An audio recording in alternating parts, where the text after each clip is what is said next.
ওয়া রাহমাতুল্লাহি ওয়া বারাকাতুহু। আউযু বিল্লাহি মিনাশ শাইতানির রাজীম। বিসমিল্লাহির রহমানির রহিম।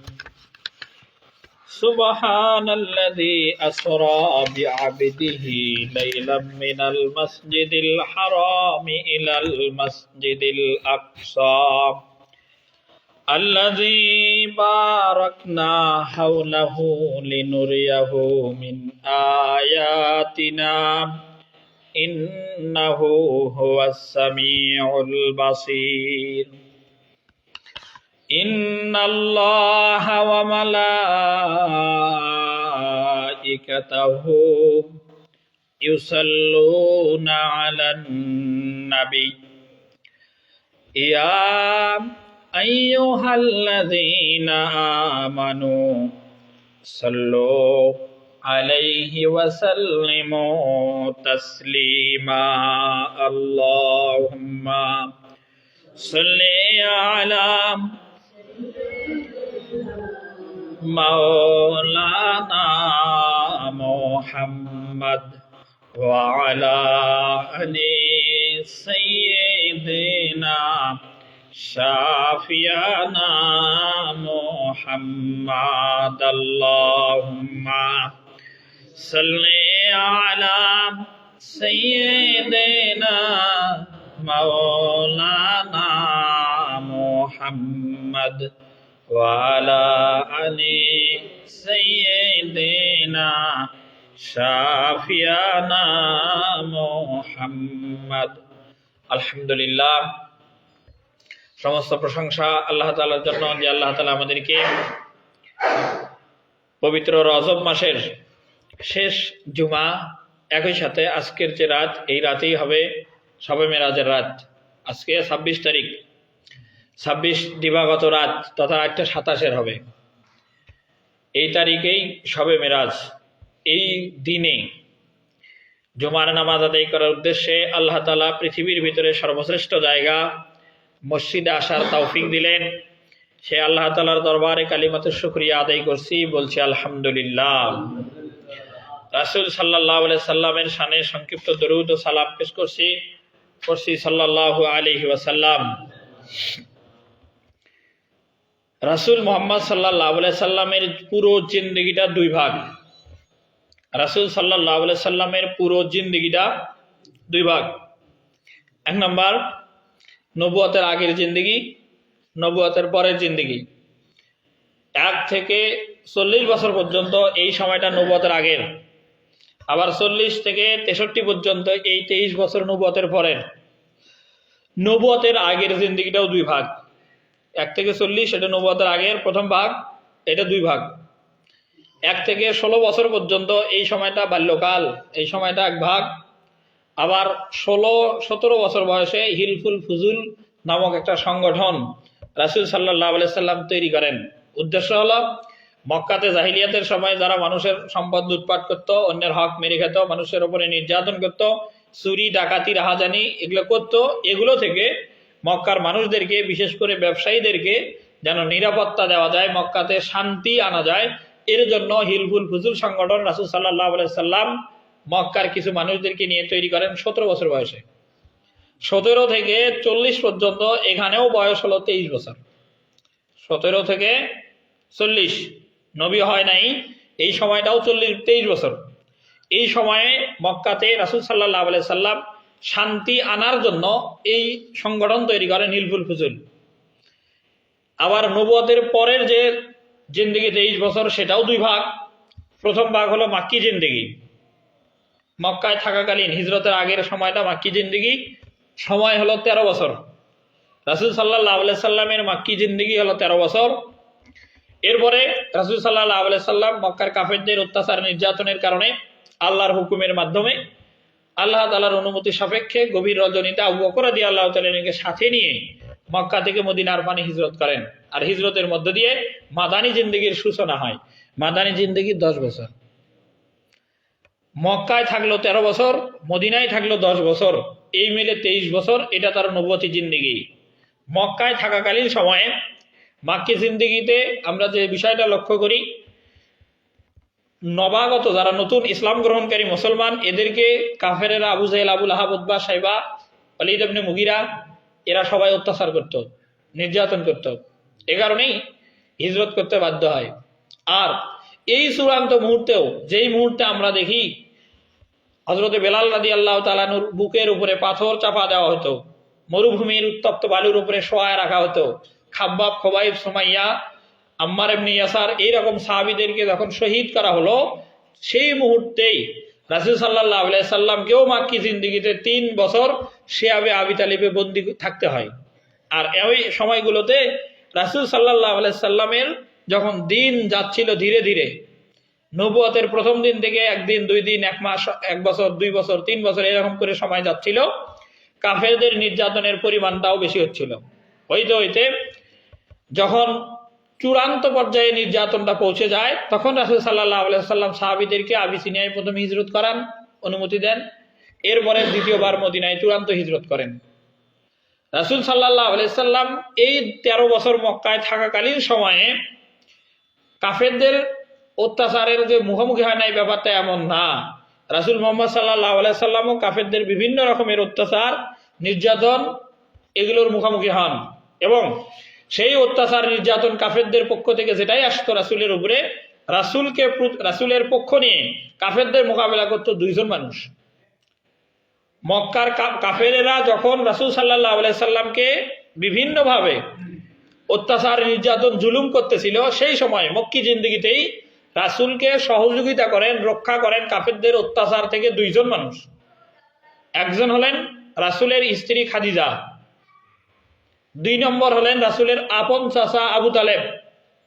এই 2 জন মানুষ রাসূল সাল্লাল্লাহু আলাইহি সাল্লামের হাতে হাত রেখে প্রথমে ইসলাম গ্রহণ করেন খাদিজা, মহিলাদের মধ্যে। খাদিজা রাদিয়াল্লাহু তাআলা আনহার স্ত্রী এবং ইসলাম গ্রহণকারী মুসলমান হিসেবে তার স্বামী বা নবী মুহাম্মদ সাল্লাল্লাহু আলাইহি সাল্লামকে কাফেরদের নির্যাতন থেকে রক্ষা করার জন্য যত রকমের পদ্ধতি আছে সব অবলম্বন করেন। কিভাবে? খাদিজা রাদিয়াল্লাহু তাআলা আনহা সেই জামানায় মক্কায় সবথেকে প্রভাবশালী ধনী ব্যবসায়ী ছিলেন, যার কারণে আবু জাহেল, আবুল আহাব, উতবা এরাও ব্যবসায়ী ছিলেন। এরা খাদিজার মুখাপেক্ষী ছিলেন, খাদিজার উপরে কোনো কথা তারা বলতে পারত না। যখন খাদিজা রাদিয়াল্লাহু তাআলা আনহা নবী মুহাম্মদ সাল্লাল্লাহু আলাইহি সাল্লামের পক্ষ নিয়ে কাফেরদের মোকাবেলা করতেন, কাফেররা তাদের অত্যাচার বন্ধ করত। মুহাম্মদ সাল্লাল্লাহু আলাইহি সাল্লামকে ব্যক্তি বিশেষে, সাহাবীদের যারা, তাদের উপরে নির্যাতন ঠিকই থাকতো। আবার আবু তালেব মুহাম্মদ সাল্লাল্লাহু আলাইহি সাল্লামের আপন চাচা, তিনি ইসলাম গ্রহণ করে নাই, কিন্তু সেই জাহিলিয়াতের যুগে কাবা ঘরের রক্ষণাবেক্ষণের দায়িত্ব তার উপরে ছিল। আব্দুল মুত্তালিব মারা যাওয়ার পরে কাবা ঘরের দেখাশোনার দায়িত্ব আবু তালেবের। এ কারণে মক্কার সকল কাফেরেরা মক্কার কাবা ঘরকে পবিত্র ঘর মনে করত, কিন্তু তারা ঘরের সম্মানার্থে, ঘরের যে সঠিক ইবাদত, এটা তারা করতো না। কিন্তু আবু তালেব যেহেতু এই কাবা ঘরের মোতাওয়াল্লি দায়িত্ব পালন করতেছেন, এ কারণে মক্কার সকল মানুষের কাছে আবু তালেবের একটা মর্যাদা ছিল। আর আবু তালেব রাসূল সাল্লাল্লাহু আলাইহি সাল্লামকে কাফেরদের অত্যাচার, নির্যাতন থেকে রক্ষা করার জন্য যত রকমের পদ্ধতি সবগুলোই করেছেন। এ পর্যন্ত আমরা যেটা বুঝলাম, রাসূলের মাক্কি জিন্দেগিতে কাফেরদের নির্যাতন থেকে রক্ষা করার জন্য 2 জন মানুষ ভূমিকা পালন করেন। 1 খাদিজা, 2 আবু তালেব। এরা 2 জনেই নবুয়তের 10ম বছর, এই জায়গাটা মনে রাখা উচিত, জরুরি। নবুয়তের 10ম বছর, নবী সাল্লাল্লাহু আলাইহি ওয়াসাল্লাম নবুয়তের 13তম বছরে গিয়ে হিজরত করেন, কারণ নবী হওয়ার পরে 13 বছর মক্কায় থাকেন। নবী হওয়ার 10ম বছরে প্রথমে ইন্তেকাল করেন খাদিজা, তারপরে ইন্তেকাল করেন আবু তালেব। কথাটা ভিন্নও হয়, যে কেউ বলেন, অন্য কোনো বইয়ের লেখক বলেন যে আবু তালেব আগে মারা যায়, খাদিজা পরে মারা যায়। যেই মারা যাক, সময়ের ব্যবধান 1 মাস। আবু তালেব এবং খাদিজা 1 মাসের ব্যবধানে 2 জনেই মারা যায়। এই মারা যাওয়ার কারণে মুহাম্মদ সাল্লাল্লাহু আলাইহি সাল্লাম কষ্ট পান, দুঃখিত হন, চিন্তিত হন বা শোক পান, মানে শোকে পড়ে যান। এই কারণে এই নবুয়তের 10ম বছরের বিশেষ একটা নাম আছে, নামটা হলো আমুল হুজুন। আমুন মানে হলো বছর, আর হুজুন আরবি শব্দ, যার অর্থ হলো শোক। রাসূলের শোকের বছর এই 10ম বছর। এই যে শোক, এই শোক দূর করার জন্য, তাকে সান্ত্বনা দেওয়ার জন্য আল্লাহ তাআলা এই নবুয়তের 10ম বছর আরবির রজব মাসের ২৬ তারিখ দিবাগত রাত, এটাই মেরাজের রাত। আর এই রাতেই নবী মুহাম্মদ সাল্লাল্লাহু আলাইহি সাল্লামকে আল্লাহ তার আরশে আজিমে সফর করান, যেটাকে মেরাজ বলে। এতটুকু বোঝা যায় না? এরপরের কথা, রাসূল সাল্লাল্লাহু আলাইহি সাল্লাম মেরাজে গেলেন। মেরাজের 2 ধাপ। প্রথম ধাপ ইসরা। আমরা গত জুমাতে বলছিলাম যে মক্কা থেকে বাইতুল মুকাদ্দাস পর্যন্ত যাওয়া, এটা ছিল ইসরা। আর বাইতুল মুকাদ্দাস থেকে আরশে আজিম পর্যন্ত উপরের দিকে যে ভ্রমণ, এটার নাম হলো মেরাজ। এই মেরাজে যখন যান, একেবারে আল্লাহ তাআলার সামনে যখন নবী করিম সাল্লাল্লাহু আলাইহি সাল্লাম আল্লাহর সামনে আরশে আজিমে উপস্থিত হন, উপস্থিত হয়ে নবী করিম সাল্লাল্লাহু আলাইহি সাল্লাম আল্লাহর সাথে বিশেষ কিছু কথা বলেন। সেই কথাগুলো কি? সেই কথাগুলো আমরা অনেকে জানি না, কিন্তু আমাদের সবারই কম বেশি মুখস্থ আছে। নবী করিম সাল্লাল্লাহু আলাইহি সাল্লাম আল্লাহর কাছে মেরাজের রাতে গিয়ে যে কথাগুলো বলছেন, এই কথাগুলো আমরা অনেকে জানি না, কিন্তু সবার মুখস্থ আছে। কি সেটা? নামাজের ভিতরে আমরা যে তাশাহুদ পড়ি, আত্তাহিয়াতু পড়ি, এই কথাটাই আল্লাহর সাথে নবী করিম সাল্লাল্লাহু আলাইহি সাল্লাম মেরাজের রাতে হয়েছিল। এই তাশাহুদ বা আত্তাহিয়াতুর 3টা ভাগ। তাশাহুদ আত্তাহিয়াতুর 3 ভাগ। প্রথম ভাগটা হলো নবী করিম সাল্লাল্লাহু আলাইহি সাল্লামের কথা। 2 নাম্বার মাঝখানের ভাগটা হলো আল্লাহ তাআলার পক্ষ থেকে জবাব। নবী যে আগে বলল, পরে আল্লাহর পক্ষ থেকে জবাব। আর তৃতীয় শেষ ভাগটা হলো সকল ফেরেশতাদের পক্ষ থেকে সাক্ষ্য। আমরা বলি তাহলে সহজ হয়। আত্তাহিয়াতু লিল্লাহি ওয়াস সালাওয়াতু ওয়াত তাইয়্যিবাত, এতটুকু নবী করিম সাল্লাল্লাহু আলাইহি সাল্লাম যখন আল্লাহর সামনে উপস্থিত হন, তখন গিয়ে বলেন। এটার অর্থ কি? অর্থ হলো আত্তাহিয়াতু লিল্লাহ, মানে আমার যত ইবাদত আছে, সেটা শারীরিক হোক মানসিক হোক, মানে সর্বরকমের ইবাদত। নবী মুহাম্মদ সাল্লাল্লাহু আলাইহি ওয়াসাল্লাম বলতেছেন যে আত্তাহিয়াতু লিল্লাহি ওয়াস সালাওয়াতু ওয়াত তাইয়্যিবাত, হে আল্লাহ, আমার সকল ইবাদত বন্দেগী আপনার জন্যই নিবেদিত। এটা প্রথম। 2 নম্বর বলতেছেন ওয়াস সালাওয়াত, আপনার আল্লাহ আপনার উপরে শান্তি বর্ষিত হোক। অত্তইবাত, এবং সকল কথাবার্তা, পবিত্র যত বাক্য আছে, পবিত্র যত কথা আছে, সকল কিছুই আল্লাহ আপনার জন্যই নিবেদিত। এটা নবী করিম সাল্লাল্লাহু আলাইহি ওয়াসাল্লাম আল্লাহর কাছে গিয়ে প্রথম বললেন। এরপরে এই কথা শোনার পরে আল্লাহ তাআলা জবাব দিলেন পরের অংশ, আসসালামু আলাইকা আইয়ুহান নাবিয়্যু। আল্লাহ তাআলা বলতেছেন যে হে নবী, আপনার উপরেও শান্তি বর্ষিত হোক। এটা 1 নাম্বার, আল্লাহর পক্ষ থেকে জবাব। 2 নম্বরে নবী প্রথম কথা বলল, দ্বিতীয় হলো আল্লাহর পক্ষ থেকে জবাব, আসসালামু আলাইকা আইয়ুহান নাবিয়্যু। এরপরে ওয়া রাহমাতুল্লাহি ওয়া বারাকাতু আছে। নবী করিম সাল্লাল্লাহু আলাইহি সাল্লাম প্রথমে যে আল্লাহকে সালাম দিয়েছেন, সেখানে আত্তাহিয়াতু লিল্লাহ, যে আল্লাহ আপনার জন্য শান্তি বর্ষিত হোক। আসসালাওয়াত মানে আল্লাহ আপনার জন্য শান্তি বর্ষিত হোক। আর নবী করিম সাল্লাল্লাহু আলাইহি সাল্লামকে আল্লাহ যখন জবাব দিচ্ছেন, তখন তিনি বলতেছেন আসসালামু আলাইকা আইয়ুহান নাবিয়্যু, হে নবী, আপনার উপরেও শান্তি বর্ষিত হোক। ওয়া রাহমাতুল্লাহ, আল্লাহ পক্ষ থেকে আপনার উপরে রহমত বর্ষিত হোক। ওয়া রাহমাতুল্লাহি ওয়া বারাকাতু, আল্লাহর উপরে, আল্লাহর পক্ষ থেকে যে নবীর উপরে বরকত বর্ষিত হোক। এরপরে আল্লাহ তাআলা অতিরিক্ত আরেকটা কথা, সালামের জবাব দেওয়ার পরে অতিরিক্ত যে কথাটা বলেন, সেটা হলো আসসালামু আলাইনা ওয়া আলা ইবাদিল্লাহিস সালিহিন। আসসালামু আলাইনা মানে আল্লাহ তাআলা বলতেছেন যা আমার পক্ষ থেকে শান্তি বর্ষিত হোক তাদের উপরে যারা ইবাদিল্লাহিস সালিহিন, ইবাদিল্লাহ মানে আল্লাহর বান্দা, সালিহিন মানে নেককার। উম্মতের ভিতরে, উম্মতে মুহাম্মাদের ভিতরে যারা নেককার বান্দা, আল্লাহ বলতেছেন তাদের উপরে শান্তি বর্ষিত হোক। এখন আপনি যদি মনে করেন যে আপনার নেক আমলের দ্বারা আপনি নেককার হওয়ার জন্য যে সকল আল্লাহর হুকুম মানা দরকার, নামাজ, রোজা, হজ, যাকাত, আল্লাহর সকল হুকুম রাসূল সাল্লাল্লাহু আলাইহি ওয়াসাল্লামের তরিকায় মানাটাই নেক কাজ, এটা যদি আপনার থাকে, তাহলে আপনি মনে করতে পারেন যে আল্লাহ মেরাজের রাত্রে যাদেরকে নবীর মাধ্যমে সালাম দিয়েছেন আপনি তাদের ভিতরে। আর যদি মনে করেন যে আমার ভিতরে নেক কাজ নাই, তাহলে তো দুর্ভাগ্য। আল্লাহ তাআলা দ্বিতীয় নম্বরে যে কথাটা বললেন যে আসসালামু আলাইনা ওয়া আলা ইবাদিল্লাহিস সালিহিন, যে যারা নেককার তাদের উপরেও আল্লাহর পক্ষ থেকে শান্তি বর্ষিত হোক। এই যখন নবী করিম সাল্লাল্লাহু আলাইহি সাল্লাম আল্লাহকে গিয়ে সালাম দিয়ে সকল ইবাদত আল্লাহ আপনার জন্য, আপনার উপরে শান্তি বর্ষিত হোক, সকল পবিত্র বাক্য দিয়ে আল্লাহর প্রশংসা করলেন, আল্লাহ তখন নবীর সালাম জবাব দিলেন, উম্মতকেও আবার অতিরিক্ত সালাম দিলেন। দেওয়ার পরে এই কথোপকথনটা শুনলো ফেরেশতারা শুনে তাশাহুদের শেষ অংশ, আশহাদু আল্লা ইলাহা ইল্লাল্লাহু ওয়া আশহাদু আন্না মুহাম্মাদান আবদুহু ওয়া রাসূলুহু, যে আমরা সবাই সাক্ষ্য দিচ্ছি, ফেরেশতারা বলতেছে যে আমরা সাক্ষ্য দিচ্ছি যে মুহাম্মদ সাল্লাল্লাহু আলাইহি সাল্লাম আল্লাহর বান্দা এবং তার রাসূল। এই কথাটা আমাদের সবার মুখস্থ। এই কথাটুকুই মেরাজের রাত্রে প্রথম আল্লাহ তাআলার দরবারে রাসূল সাল্লাল্লাহু আলাইহি ওয়াসাল্লাম গিয়ে এই কথা দিয়ে কথা শুরু করেন, আল্লাহ এই কথাগুলো জবাবে বলেন এবং ফেরেশতারা এর সাক্ষ্য দেয়। এটা হলো প্রাথমিক ভূমিকার কথা। এরপরে নবী করিম সাল্লাল্লাহু আলাইহি সাল্লাম আল্লাহ তাআলার কাছে আরশে আজিমে মেরাজে অবস্থান করেন কত সময়? এটা একটা প্রশ্ন, যে মেরাজে আল্লাহ তাআলার কাছে রাসূল সাল্লাল্লাহু আলাইহি সাল্লাম অবস্থান করেন কত সময়? দুনিয়ার 50,000 বছর জোড়া দিলে যত বড় লম্বা সময় হবে, আল্লাহ তাআলার গণনায় একদিন তত বড় লম্বা। 50 আলফা সানাতিন মিম্মা তাউদ্দুন, 50 মানে হলো 50, 50 আলফা সানাতিন, আলফুন মানে হাজার, 50 মানে 50, আলফুন মানে হাজার, সানাতন মানে হলো বছর, 50,000 বছর সমান মিম্মা তাউদ্দুন, মিম্মা মানে যেমন, তাউদ্দুন মানে তোমরা গণনা করো। মানে আমরা 50,000 বছর যদি গণি তাহলে লম্বা যত বড় সময় হবে, আল্লাহ তাআলার কাছে একদিন তত বড় লম্বা। সেই গণনায় মেরাজের রাতের সময়টা ছিল অল্প। কিভাবে? মেরাজের সময়টা অল্প এই কারণেই আল্লাহ তাআলা মেরাজের সময় দুনিয়ার যে সময় এটা স্থির করেছিলেন।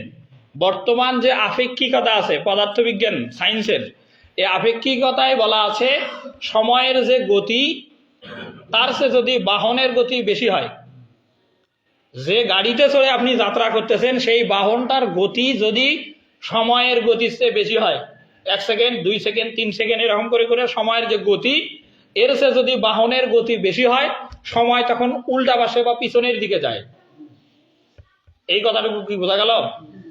বাহনের গতি যদি বেশি হয় তখন সময় উল্টা দিকে যায়।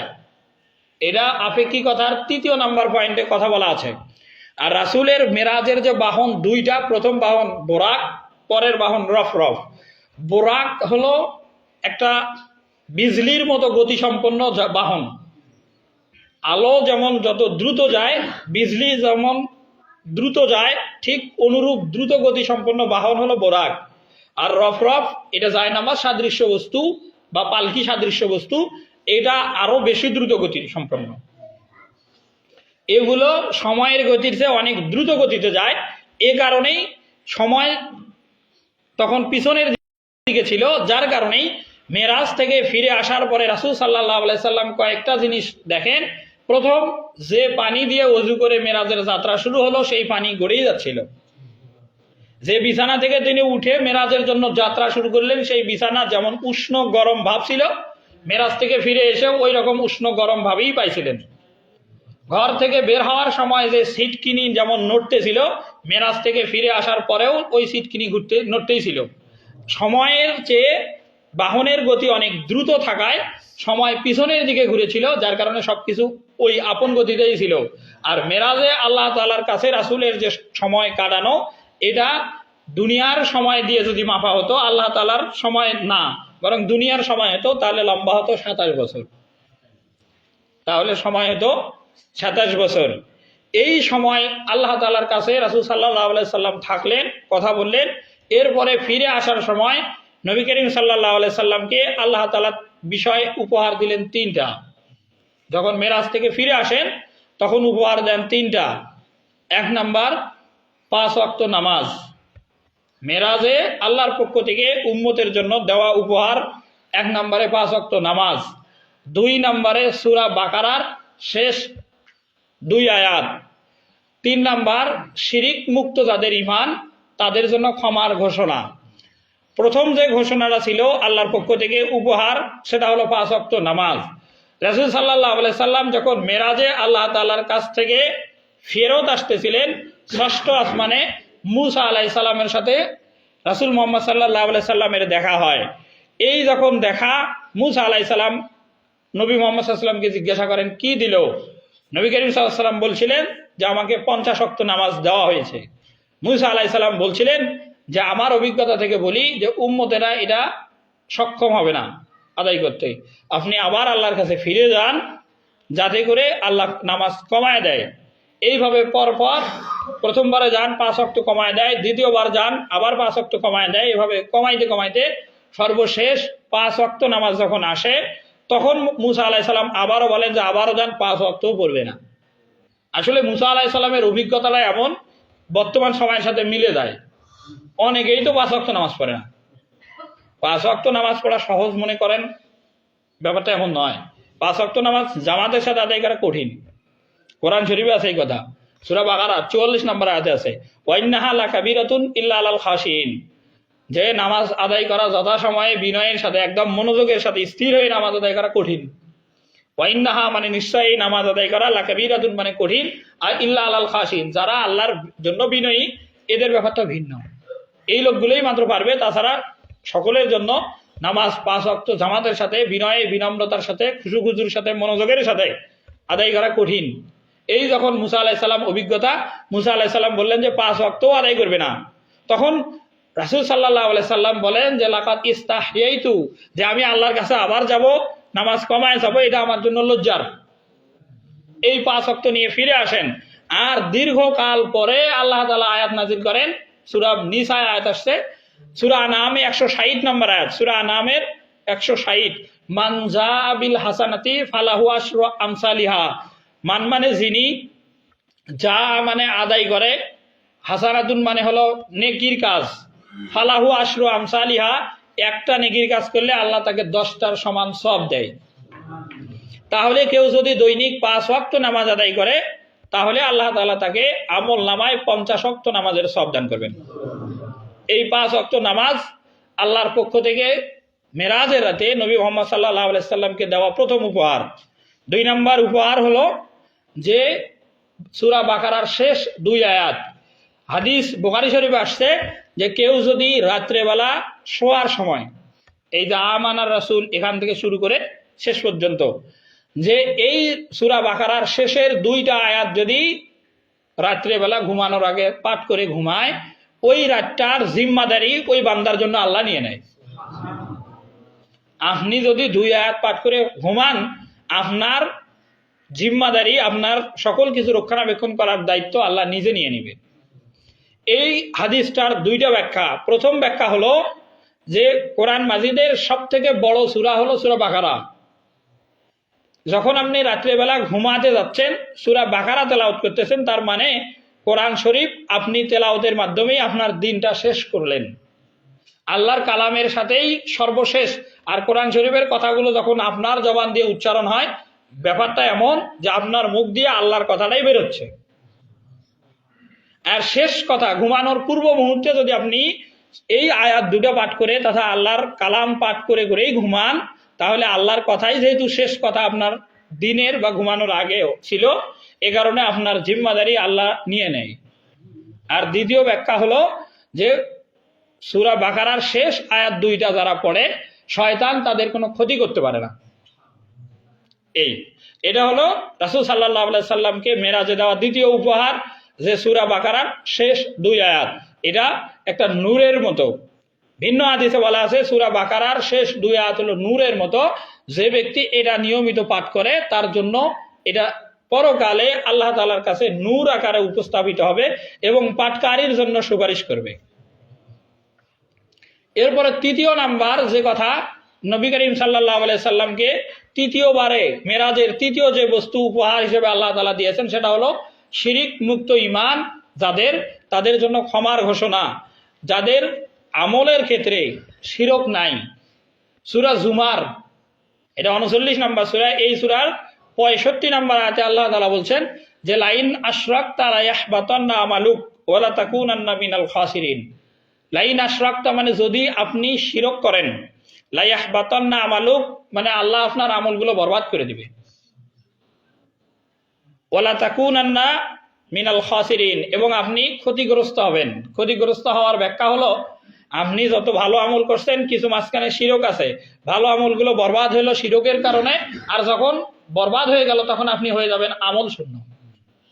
যখন আপনি হবেন আমল শূন্য তখন তো আপনি জান্নাতে যেতে পারবেন না, তখন আপনার অবস্থান হবে জাহান্নাম। এটাকে আল্লাহ তাআলা বোঝাচ্ছেন এভাবে যে লাইন আশরাকতা, যদি আপনি শিরক করেন, লা ইয়াহবাতান্না আমালুক তাহলে আপনার আমলগুলো বরবাদ হবে, এবং ওয়ালা তাকুনান্না মিনাল খাসিরিন আপনি হবেন ক্ষতিগ্রস্ত, তার মানে জাহান্নামে যাবেন। বিপরীতে যে কথা সূরা নামে ইব্রাহিম আলাইহিস সালামের আলোচনা করার পরে আল্লাহ তাআলা বলছেন আল্লাযীনা আমানু, যারা ঈমান এনেছে, ওয়ালাম ইয়ালবিসু ঈমানাহুম বিজুলমিন, যারা তাদের ঈমানকে জুলুমের সাথে মেশায় নাই।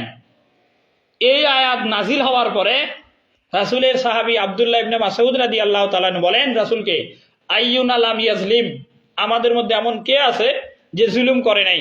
রাসূল সাল্লাল্লাহু আলাইহি সাল্লাম বলেন, যাকা কাউলুহু লুকমান লি ইবনিহি, আল্লাহ এইখানে জুলুম দিয়ে যে কথাটা বুঝিয়েছেন সেটা হলো যেটা লোকমান আলাইহিস সালাম তার সন্তানকে বলছিল, সেটা ছিল ইন্না শিরকা লা যুলমুন আযীম, সূরা লোকমানের 13 নম্বর আয়াত, যে ইন্না শিরকা লা যুলমুন আযীম, জুলুম হলো আল্লাহর সাথে শিরক করা। যে আল্লাহর সাথে শিরক করলো সে সব থেকে বড় জুলুম করলো। জুলুম 3 প্রকার। 1 নম্বর হলো জুলুম আল্লাহর সাথে। কেউ যদি আল্লাহর হক, জুলুম কাকে বলে, এটা একটা আরবি কথা আছে, যে জিনিস যে জায়গায় রাখা উচিত, যে জিনিস যে জায়গায় রাখা উচিত সেই জায়গায় যদি সেই জিনিসকে না রাখা হয় তাকে জুলুম বলে। উদাহরণ হিসেবে বলা যেতে পারে টুপি মাথায় রাখার জায়গা কেউ যদি টুপি মাথায় না রেখে ভিন্ন কোনো জায়গাতে রাখে, যেমন ধরেন এমনিতে বসে আছে, হাঁটুর গোল করে হাঁটুর উপরে টুপিটা রাখছে, এমনি বসে আছে, এই যে টুপির স্থান মাথায়, কিন্তু মাথায় না দিয়ে যদি সে হাঁটুতে দেয় তাহলে এটা জুলুম হলো। সেজদা আল্লাহ পাওয়ার হকদার আল্লাহকে যদি না দিয়ে মাজারে বা দরগায় কোনো ব্যক্তিকে যদি সেজদা দেওয়া হয় এটা জুলুম হবে। এটা হলো আল্লাহর সাথে জুলুম। 2 নম্বর হলো নিজেই নিজের সাথে জুলুম। এ কারণেই তো আদম আলাইহিস সালাম জান্নাত থেকে ফিরে এসে বের হওয়ার পরে যে দোয়া শুরু করেছিলেন সূরা আরাফের 23 নম্বর আয়াত, যে রব্বানা যালামনা আনফুসানা, এই যালামনা মানে আমি নিজেই জুলুম করেছি, আনফুসানা মানে আমার নিজের নফসের সাথে, মানে আমি নিজেই নিজের উপরে জুলুম করছি। যে আল্লাহর হুকুম ছিল যে গাছের কাছে যাওয়া যাবে না, শয়তানের ওয়াসওয়াসায় আমি গাছের কাছে গেছি, আর এর কারণে আমাকে নিজেই অপরাধী হওয়া লাগছে। এটা হলো নিজে নিজের সাথে জুলুম। 1 নম্বর আল্লাহর সাথে জুলুম, 2 নম্বর নিজের সাথে জুলুম, আর 3 নম্বর হলো সকল মাখলুকাতের উপরে জুলুম।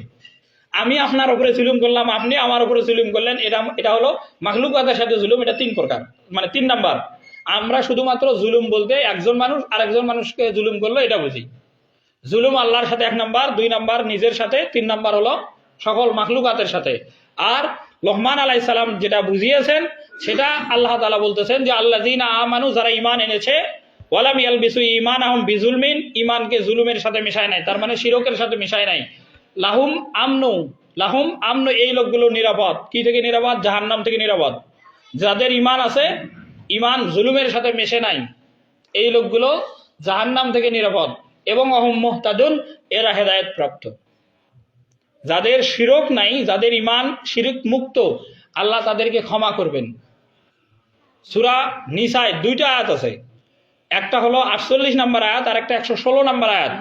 আল্লাহ তাআলা বলছেন ইন্নাল্লাহা লা ইয়াগফিরু আন ইউশরাকা বিহি ওয়া ইয়াগফিরু মা দুনা যালিকা লিমান ইয়াশা, যে আল্লাহর সাথে শিরকের গুনাহ বাদে অন্য যত গুনাহ আছে আল্লাহ চাইলে তাকে মাফ করতে পারে।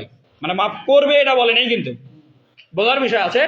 আর মাফ যে করবে না শিরকেরটাই এটা আল্লাহ স্পষ্ট করেছেন যে ইন্নাল্লাহা লা ইয়াগফিরু আন ইউশরাকা বিহি, আল্লাহর সাথে যারা শিরক করে তাদেরকে মাফ করবে না।